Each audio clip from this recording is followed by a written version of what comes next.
Selamat sejahtera, wanakum, tacahau. Saya Suman Siwam kembali lagi dari channel kita Rakyat Malaysia.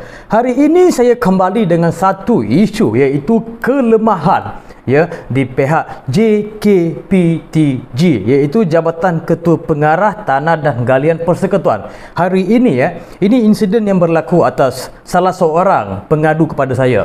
Beliau meminta bantuan dan saya pun termasuk sekali untuk membantu beliau untuk mendapatkan satu keputusan daripada Wisma Persekutuan ataupun daripada Jabatan Tanah Wisma Negeri ataupun di daerah Jelebu berkaitan dengan tanah pusaka arwah ibunya. Perkara ini saya beritahu kronologinya, saya singkatkan apa yang terjadi hari ini. Dan perkara ini berkaitan dengan tanah pusaka.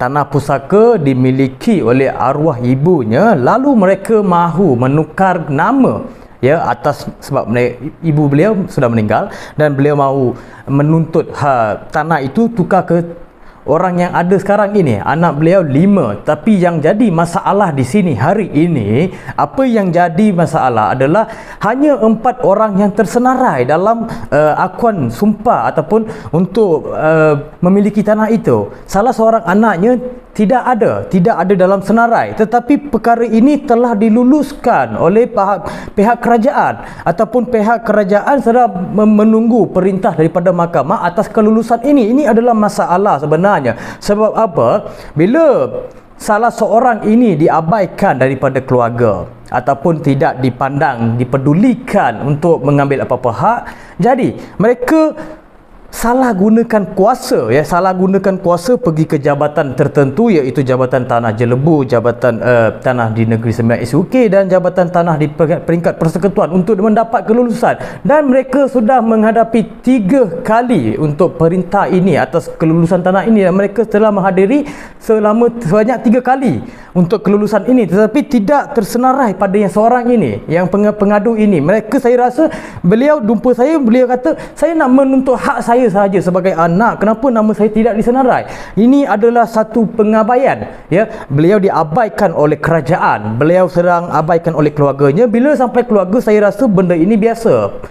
Tetapi bila mereka pergi ke satu jabatan kerajaan, mengapa kerajaan ataupun jabatan seperti Jabatan Ketua Pengarah Tanah dan Galian Persekutuan ataupun Jabatan Tanah Galian Negeri Sembilan dan Pejabat Tanah Jelebu tidak mengambil satu kajian yang lengkap ataupun untuk menyiasat keseluruhannya? Bila saya dengar, saya pun ada pergi SPRM untuk mendapatkan pendapat.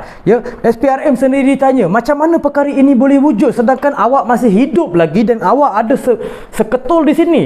Mengapa nama kamu tidak disenaraikan? Dan saya mau tanya juga kepada jabatan-jabatan kerajaan di Negeri Sembilan berkaitan dengan tanah. Bagaimanakah prosedur kamu dijalankan? Perintah ini siapa yang bagi sebenarnya? Perintah ini daripada siapa? Untuk unsur-unsur kegiatan untuk mendapatkan tanah pusaka ini. Ini adalah tanah pusaka kecil, yang dikatakan ada hak. Orang yang mengadu pada saya ada hak atas tanah itu, dan orang yang mengadu pada saya ini mempunyai hak sama rata di sisi undang-undang. Tetapi mengapa beliau diabaikan begitu cepat, dan beliau diabaikan dari menuntut hak dia atas hak keluarga ataupun hak kerajaan ataupun hak undang-undang? Ini adalah satu masalah. Saya harap kerajaan Persekutuan boleh masuk campur dalam hal ini, sebab saya didapati mereka boleh disabitkan dalam Akta 694 Seksyen 23, iaitu Akta untuk Suruhanjaya SPRM. Mereka ini dapat disabitkan kesalahan. Sebab apa? Mereka salah gunakan kuasa, kesalahan menggunakan jawatan. Bagaimana perkara ini boleh jadi dan bagaimana perkara ini boleh diprosedurkan sampai ke 3 tahap, dah sampai ke level ketiga, tetapi tidak mendapat satu keputusan yang sahih? Sebab ini adalah fake news. Ini adalah salah satu scam dijadikan oleh jabatan-jabatan kerajaan. Bila perkara ini diwujudkan oleh jabatan kerajaannya sendiri, di manakah keyakinan kami? Dan bila kita bekerja sama dengan jabatan-jabatan ini untuk mendapatkan surat alasan bagaimana perkara ini dijadikan, bagaimana perkara ini dibolehkan, dan bagaimana perkara ini dilaraskan mengikut undang-undang, tapi tidak bekerja sama dengan baik, pasal itu kami pergi SPRM minta pendapat dia. Sebab saya rasa perkara ini adalah pemalsuan pemalsuan dokumen, pemalsuan kenyataan. Sebab seorang ini tidak adakan, seolah-olah orang ini sudah mati dalam dunia ini. Mana boleh? Sedangkan orang itu hidup.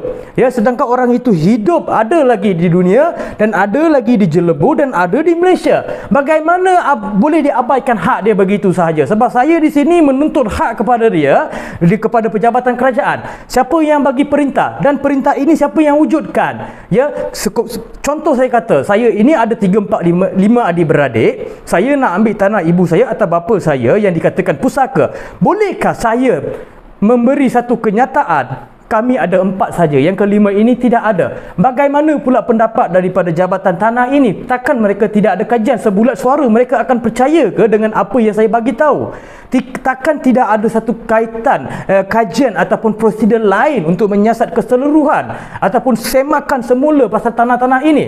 Mengapa perkara ini jadi? Sebab perkara ini jadi atas kelemahan pihak berkuasa di Wisma Negeri, di Wisma Persekutuan dan Jabatan Tanah dan Galian. Ya, ini adalah masalah rakyat yang saya lalu hadapi, dan ini juga yang saya hadapi selalunya, sebab tidak ada satu maklumat yang tepat diberi pada pengadu. Ya, di mana lagi kami nak minta? Cuba bagi satu pendapat daripada Jabatan Ketua Pengarah Tanah dan Galian Persekutuan. Di mana lagi saya nak minta pendapat ataupun pengesahan berkaitan dengan isu ini ataupun untuk semakan perkara ini? Dan saya pun dipahamkan oleh SPRM Seksyen 23 ini menyata jelas di situ ada penyalahan guna jawatan. Sebab apa perkara ini jadi? Daripada mana? Sebab saya pun tidak faham sebab undang-undang apa yang mereka gunakan untuk memecahkan teori orang yang hidup ini. Ya, ini adalah masalah pentadbiran yang selalu rakyat hadapi, dan saya rasa ramai juga rakyat menghadapi perkara yang sama atas dasar undang-undang. Ya, di sini saya berdirinya ataupun saya bercakapnya di sini untuk menuntut hak kepada pengadu ini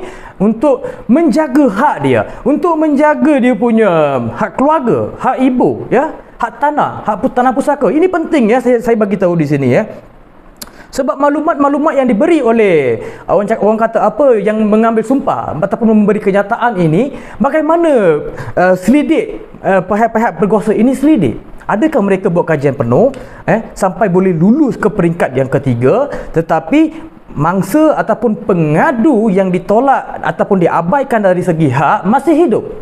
Ya, belum mati lagi tapi masih hidup. Tapi bagaimana perkara ini jadi dan siapa yang perintahkan? Di sini saya Suman Siwang meminta penjelasan daripada Wisma Negeri, daripada Wisma Persekutuan dan Kerajaan Persekutuan. Ini adalah penting. Ini adalah satu salah laku ataupun kelemahan daripada sistem, sebab rakyat sendiri tidak tahu mana nak tanya. Di mana lagi kami nak tanya? Itu persoalan. Di mana saya nak pergi tanya apa yang terjadi ini? Ya, sekian terima kasih daripada saya Suman Siwang. Saya harap sangat-sangat perkara ini dipandang begitu serius, sebab ini adalah masalah kelemahan ataupun penyalahgunaan jawatan atas dasar kewangan ataupun atas dasar undang-undang untuk memecahkan teori orang yang hidup. Sebab orang ini hidup sampai ke saya dan saya akan menuntut hak kepada pihak yang berwajib dan perlukan satu ganti rugi dalam perkara ini. Sebab apa alasannya? Surat alasan tu wajib saya perlukan. Sekian terima kasih daripada saya Suman Siwang.